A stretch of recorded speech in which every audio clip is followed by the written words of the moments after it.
Das ist Sarah. Sie besucht die 9. Jahrgangsstufe einer bayerischen Realschule und hat sehr gute Noten. Seit längerem hat sie den Wunsch, später einmal als Umweltingenieurin zu arbeiten. Sie hat recherchiert, dass es in diesem Bereich inzwischen eine Vielzahl an Studiengängen gibt. Sie möchte eine Hochschulreife erreichen, um dann einen dieser Studiengänge belegen zu können. Nun überlegt sie, wie ihr Bildungsweg weiter verlaufen kann, um ihrem Berufswunsch näher zu kommen. Um einen Überblick über ihre Möglichkeiten zu gewinnen, nutzt Sarah meinbildungsweg.de.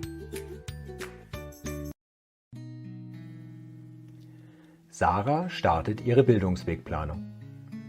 Zunächst wählt sie ihre derzeit besuchte Schulart Realschule, ihre Jahrgangsstufe und ihre guten schulischen Leistungen als Startvoraussetzungen aus.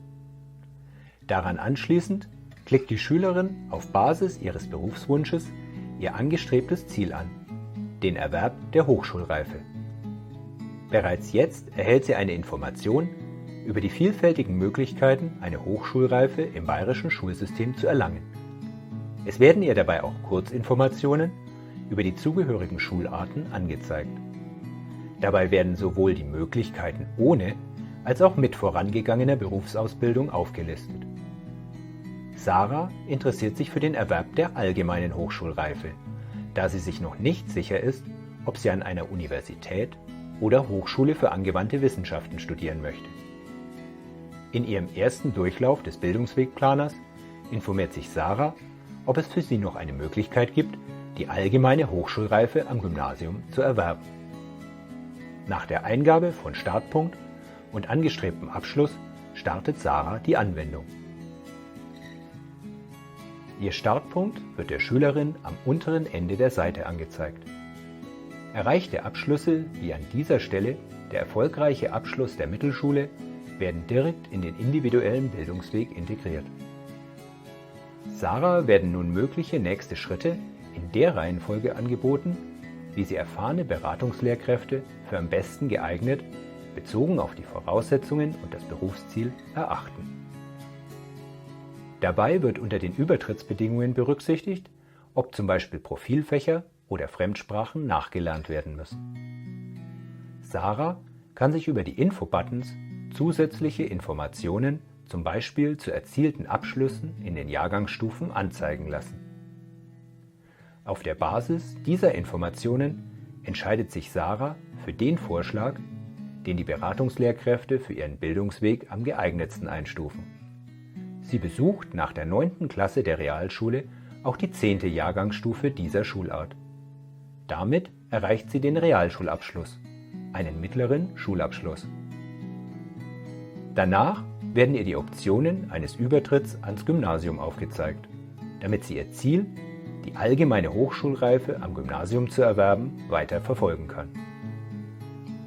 Eine Lehrkraft ihrer Schule hat Sarah bereits von der Einführungsklasse an einem Nachbargymnasium erzählt. Hierzu kann Sarah nun weitere Informationen auf der Seite des Staatsministeriums abrufen. Sarah wählt die Einführungsklasse am Gymnasium aus.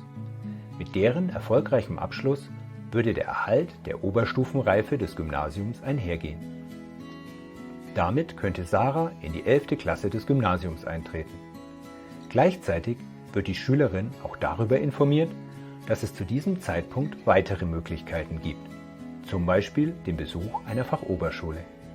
Das ist beispielsweise dann hilfreich, wenn sich Sarahs Zielsetzungen verändern würden. Basierend auf ihren derzeitigen Überlegungen geht Sarah den Weg am Gymnasium weiter. So kann sie nach Abschluss der 12. Jahrgangsstufe die allgemeine Hochschulreife, ihre ursprüngliche Zielsetzung, erreichen. Diesen individuellen Bildungsweg kann Sarah nun teilen oder auch ausdrucken.